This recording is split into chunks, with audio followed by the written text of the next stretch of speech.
Welcome back to the channel. This is Punched, and this is a recap of Turn 7 in Grognard Simulations game of Armored Knights, Guderian Crosses the Meuse.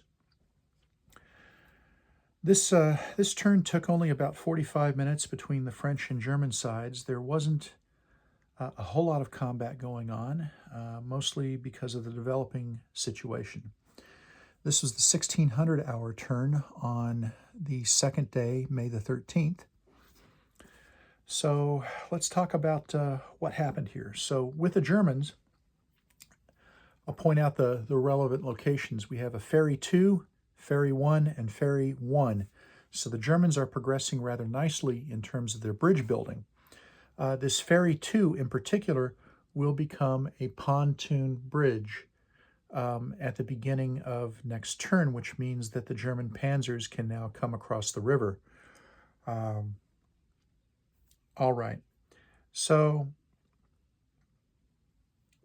prior in turn 6, the French were able to get a retreat verdict against this particular unit. It retreated back across the river, and they brought in a fairly sizable reconnaissance unit to try and plug the gap there and hold the notional beachhead area. The Germans, for their part, attacked that unit with a barrage of artillery, and then with an air attack involving a couple of Stuka units, and they actually destroyed the unit in place. Normally with a reconnaissance unit, if you take some step loss results, that's about half of the results at the lower end of the combat results table.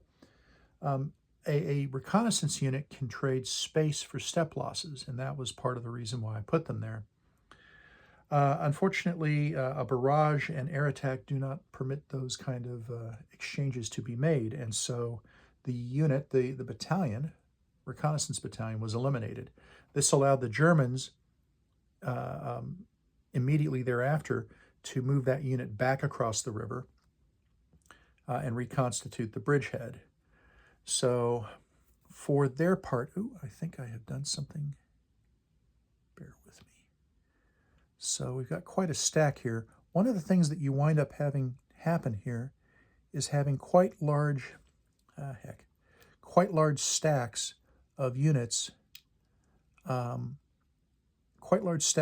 because you wind up, I think fairly typically, with two, let's see, here we go. You wind up with 2 engineering units, 2 rafts, 2 ferries, so that's 6 counters, and then you have units on top of them that are actually doing something. So in this case, we wound up with a number of units getting prepared to move across the river in the next turn. So dismounting some of these units, you can move them across, actually in this turn. So you wind up with that. Over here you might notice, let's give this a shot. Hard to say. So over in this sector, you might notice that I'm using a counter sled here. So that's sort of an experiment. I 3D printed a counter sled, and I'm using that to help manage the large stacks of counters that we wind up with in this particular state. So the Germans, for their part, they successfully used air and artillery over here as well to get some of the units to move back, to retreat out of the area. And this particular unit right here, I believe, had been forced to retreat here in the prior turn, and they simply moved back over when this hex was vacated. So we have a full bridgeheads in all of these areas. So that's the German side. The French, for their part, as you can see, they are generally withdrawing. This area right here, this dark line, a bit hard to make out now with the counters on top of it. This is the Ardennes or Meuse-Ardennes Canal. It's referred to in the game rules as the North-South River. or the North-South Minor River. But this actually does constitute a barrier, and as you can see, the French have started to blow the bridges. So in contact up here, they've blown this bridge. They are positioning engineering units here, here. We'll shortly have one here. We've got one on its way down here. We're in the process of blowing these bridges as well.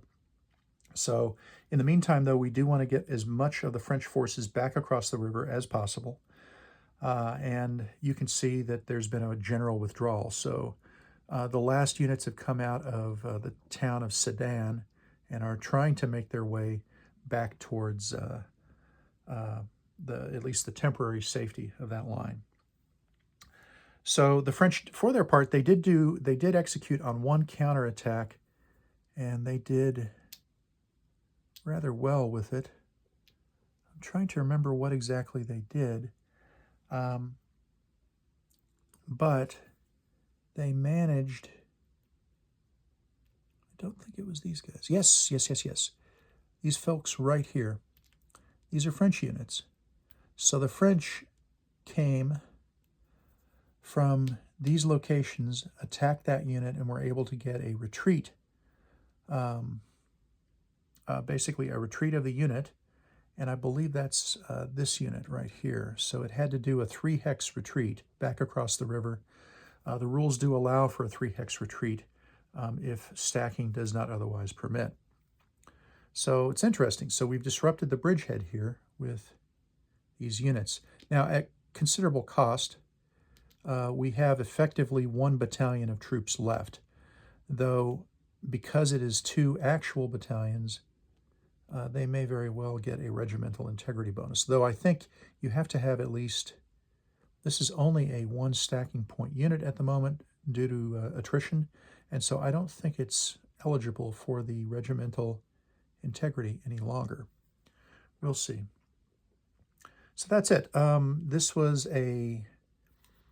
This unit was in this area, I think in the vicinity of this area, one of these 2 hexes, and fairly mercilessly attacked and by air, and got a suppression on it. And so I've been moving these units out of the area. By the way, that suppression comes off at the end of the French turn. Yay. So it's a half battalion effectively of infantry, machine gun infantry, I believe. All right, so that's what we've got. So let me point out a couple things.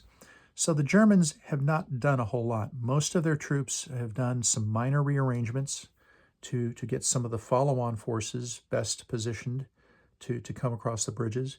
These units, for the most part, have just sat there, aside from moving some river crossing capable units up to where they can cross on the next turn. So not a whole lot going on with the Germans. The French didn't do a whole lot for their part either, but they are fairly weak in terms of combat forces. So when you're trying to do a river crossing, oftentimes you don't want to attack if you don't have to. If you have a complete bridgehead, right? In other words, if you have all of the adjacent hexes, the hexes adjacent to your rafts, to your ferry, if you have them occupied by your troops, you actually don't want to attack under most circumstances, because it removes risk. There is always a risk if you attack even a weak unit that they may get lucky and get a retreat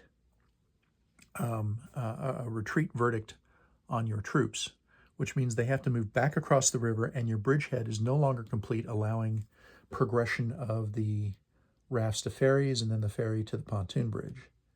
So just something to be aware of as the German player. Another interesting mechanic is you don't necessarily want to inflict casualties as the German either. Oftentimes, particularly with the amount of air that's available to the Germans, oftentimes you can get the results that you want in the bridgehead area simply through air attacks. Typically what you're wanting to do is just make the French unit retreat, like this guy right here. So I've saved a little bit of air. I have 4 air units available, 3 of which are unflown Ju-87s. And they will be probably focusing on this. So with the flexibility of the operations phase, I can launch an air attack. It's called a ground attack, GA. I can launch a ground attack, and if I happen to get a retreat result, this hex will then be unoccupied. That means that I can move forces into that hex and reconstitute the fully intact bridgehead per the rules. So that is probably what the Germans will wind up doing. In any event, this will be a bridge next turn, and I will begin to move panzers across the actual heavy units, and then this infantry will go on the attack. Additionally, as soon as the pontoon bridge is up and running, these are dismount counters. Right? These are dismount counters. In this case, these are dismount counters for mechanized units, and so as you can see, the move is 6 and it loses 4 combat factors for the battalion. So this is currently a 12-6 unit. So as soon as the bridge goes up, these counters come off and they are back at full strength, and we'll go on the attack. So that's it. The Germans get a bridge next turn. They've been sitting tight, holding what they got. The French, for their part, are going to scramble to get as many of their units as possible back across the river.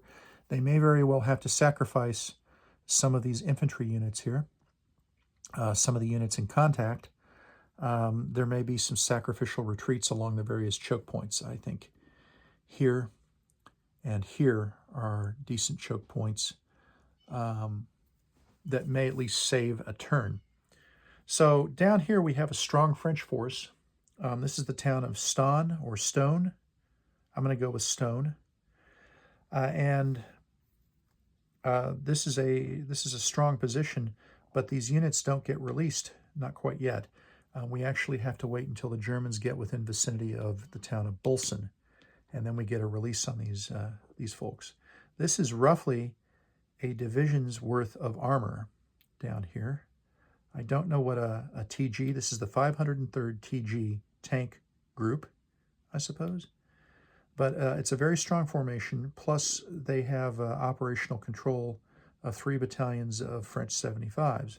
So this represents a strong local counterattacking force that the French should get release on, perhaps in the next turn or two. But as a player, I'm going to stay away from Bulsen if I can, because that locks these units down. Is that historically correct? Not necessarily, but it's what I've got. All right, that's pretty much it. Making progress on this. I'm doing about 1 turn a day, and it's been pretty interesting, both in terms of learning the rules of the game, particularly the new Armored Knights combat rules.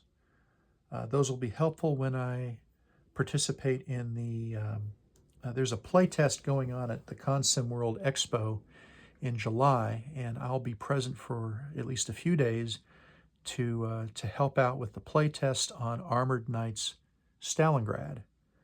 So I'm really looking forward to that, and this is helping me learn, helping me prepare for that scenario. So that's what I've got. And also, just getting a handle on, I'm looking forward to the game entering a more mobile phase, because I think that's going to have more applicability when I can get the Germans over this area, or also have to deal with the French counterattacking 21st Corps coming up from, in this direction, coming up from this part of the map. That's going to be a much more mobile phase of this game, and I think I'm going to learn a fair amount about how to employ both the Germans and also the French mobile units in both attack and defense. So if you like the video, by all means hit the like button, and of course there is a subscription button as well, and that's it. Turn 7, Grognard Simulations, Armored Knights, Guderian Crosses the Meuse. We'll see you down the road.